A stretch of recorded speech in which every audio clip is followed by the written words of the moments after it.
ሰላም ውድ ቻናሌ ተከታታዮች ሰላማችሁ በያላችሁበት ይብዛልኝ። ለቻናሌ አዲስ የሆናችሁ ሰብስክራይብ፣ ላይክ፣ ሼር እያደረጋችሁ አበረታቱኝ። እንግዲህ ትሁት ቀጣይ ፓርቲ ይዘንላችሁ መጥተናል።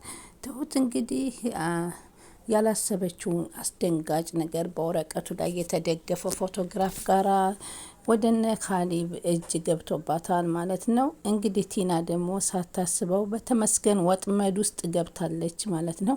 ተመስገን እንግዲህ ከሚፈልጋቸው አንዱ አካል ውስጥ እሷን እንዳደረጋትና ከትሁት ጋር እኩል እንደሚከታተላት በጀርባሽ ጀርባሽን እየዞርሽ እንዲያይሽ በማለት በማሳደድ ላይ ያለ እሷ ደግሞ ምንድን ነው እባክህ ከህይወታችን ውጣ ምን እያልክ ነው በማለት ተደናግጣ ወደ ፎቅ ትወጣለች። ፎቅም በመደናገጥ በሩን በኃይለኝነት ታንኳኳለች። እነሱም በሰዓቱ ቤታቸው የወደቀውን ደብዳቤና ፎቶግራፍ እያዩ ግራ ተጋብቷቸው ነበር። ምንድን ነው ይሄ እኛ በር እግር ስር የወደቀ ምንድን ነው እያለ ሲል እኔ ከፍቼም ወደ ውጭ ስመለከት ምንም ሰው የለም። ምንድን ነው ይሄ ትሁት ለአንቺ ይመስለኛል ይሄ ወረቀት ሲል እንግዲህ ሰጥቷታል። ቲና ደግሞ እንግዲህ ተዋርዳለች ማለት ነው። ኤደን እንግዲህ የቲናን ሴራ አጋልጣባታለች። እንግዲህ በምን አይነት መንገድ አጋለጠችባት? ትሁትስ የተላከው ደብዳቤና ፎቶግራፍ ታምናለች ወይንስ ምን ትላለች? በመካከላቸውስ እንግዲህ አቶ ተመስገን ምን እየፈጠረ ነው የሚለውን የምናይ ይሆንና ትሁት እንግዲህ ያን ደብዳቤና ፎቶግራፍ ስታይ በጣም ተደናገጠኝ። ቲና በሰዓቱ እየሳቀች ነበረ፣ እያስመሰለች እንዳለች አላወቀችም። ቲና ግን ያንን ወረቀትን ቅድድድ ጭምትርትር አድርጋ ስብስብስብ አድርጋ ትይዘዋለች። ፎቶግራፉንም ስታየው እንግዲህ ከዚህ ከመምጣቷ በፊት የወለደቻትን ልጅ ፎቶግራፍ ነበረ ተመስገን አስገድፎ ከደብዳቤ ጋር የላከባት።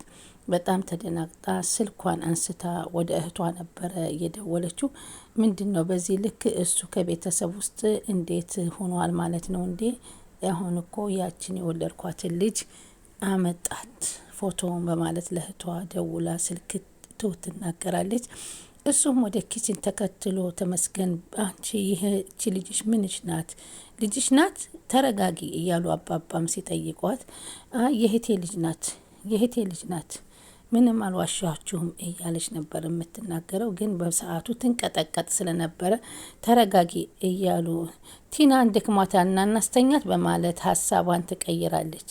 ግን እሱ በፍጹም ካሌብ ሊተዋት አልቻለም። የማን ነው ፎቶግራፍ ያለውን ታሪክ ለምን አትነግሪንም?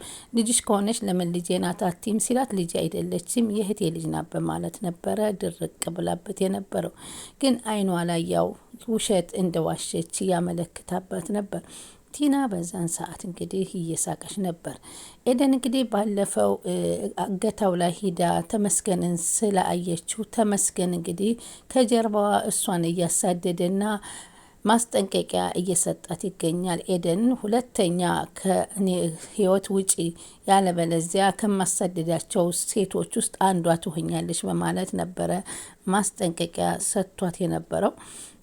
በዚህን ጊዜ ይህ ሰውዬ እስከ መቼ ነው ከህይወታችን የማይወጣው እያሉ አባባም ሲናደዱ ነበረ። ካሌብ ቤተሰቦቼ በዚህ ልክ ከዚህ መጨነቅ የለባቸውም፣ ይህን ሰውዬ አንድ ነገር ማድረግ አለብኝ ያለ።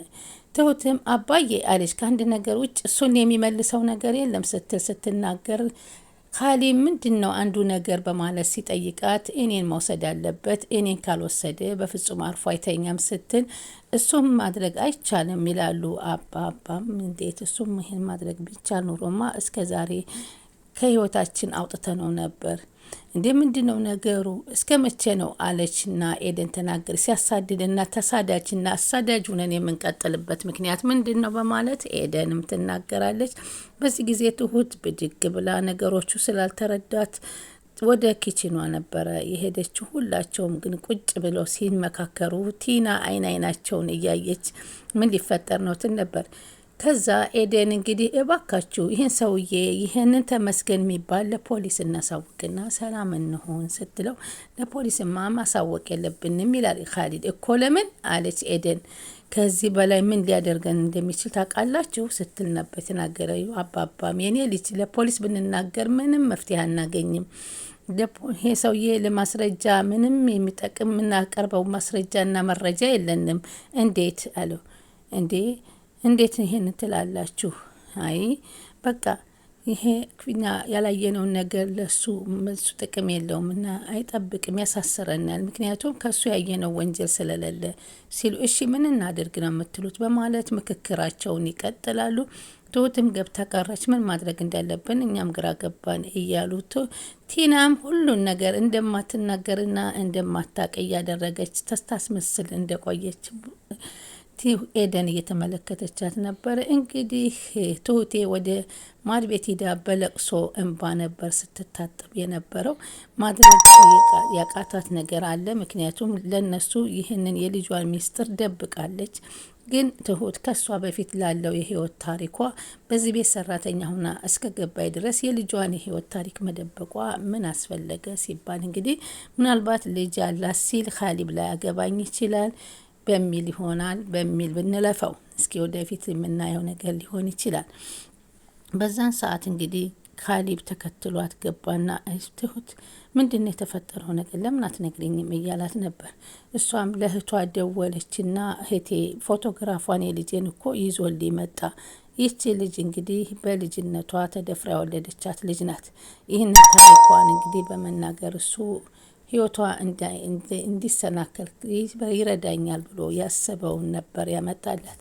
እሷም በጣም እያለቀሰች እንግዲህ በእንባ ውሃ ምን ማድረግ አለብኝ እያለች ታስባለች። ትሁት እንግዲህ የምትሆነው ነገር ግራ ገብቷታል። እውነታውን መናገር ደግሞ አልፈለገችም። ለምን እንደው ባናቅም። ከዛም በኋላ እንግዲህ እሷም ቲና ወደ ተመስገን ደውላ እባክህ መምጣት አለብህ ወደዚህ ቤት፣ እዚህ ቤት እኮ አስቀምጠኝ ጠፋህ። እዚህ ቤት እኮ ያስቀመጥከው ቦምብ ያክል ነገር ነው። አስቀምጠኝ እኮ ጠፋህ። ውጤቱ ምንም ይሁን ምንም እኔ ነገ ረጋ ብዬ ሁሉን ነገር ማጣራት እችላለሁኝ። አሁን ምን ፈልገሽ ደወልሽ ሲላት ነገ ወደዚህ መምጣት አለበት ስትል ደወለችለት።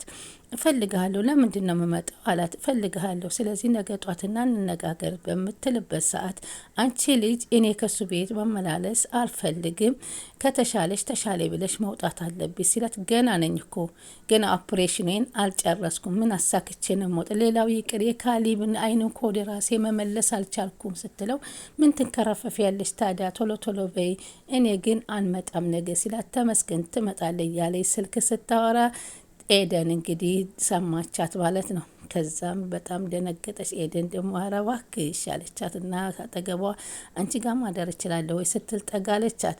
ግን አንቺ አልሰማም፣ አልናገርም፣ አላቅም፣ አልንቀሳቀስም አላልሽም ወይ? ታዲያ ስልክ የምታናግሪው እንዴት ነው ብላ ስልኩንም አይታባት ስታይ በጣም ተደናገጠች እና እንደተነቃባት ሴራዋ አወቀች ወይዘሮ ቲና።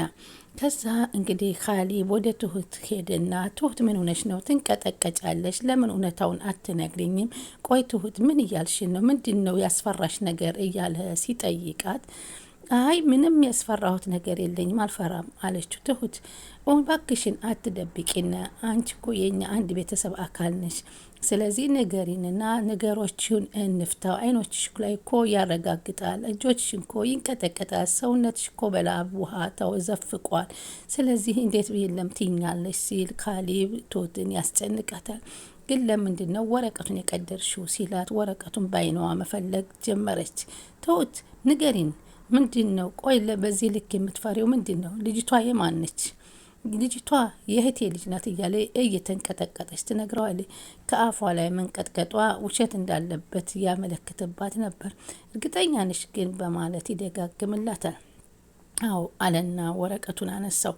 ወረቀቱ ላይ ፎቶግራፉና ደብዳቤው ነው። ደብዳቤው እንግዲህ ያው ይችን ጥላት የሄደቻትን ልጅ የሚያመለክት ነው።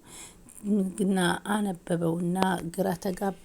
እየዋሸሽ ነው አውሪ በማለት ኤደን ጸጉሯን ይዛ እየጎተተች እንግዲህ እውነታው እንድታወጣ ብታደርጋትም ቲና ግን ከማልቀስ ውጭ በፍጹም ልታምንላት አልቻለችም።